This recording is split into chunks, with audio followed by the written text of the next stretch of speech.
আজকে বানাবো mango bread switch role. তো প্রথমেই আমি একটি পাকা আম নিয়ে নিয়েছি, আমটিকে ব্লেন্ড করে নিচ্ছে।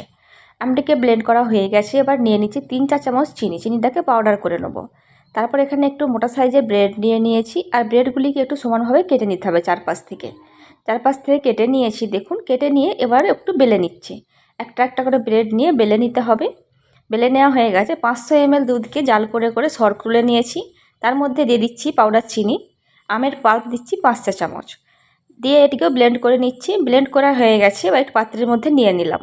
500 ml লিকুইড দুধ নিয়েছি, তার মধ্যে দিয়ে দিচ্ছি কাস্টার্ড পাউডার 2 চা চামচ,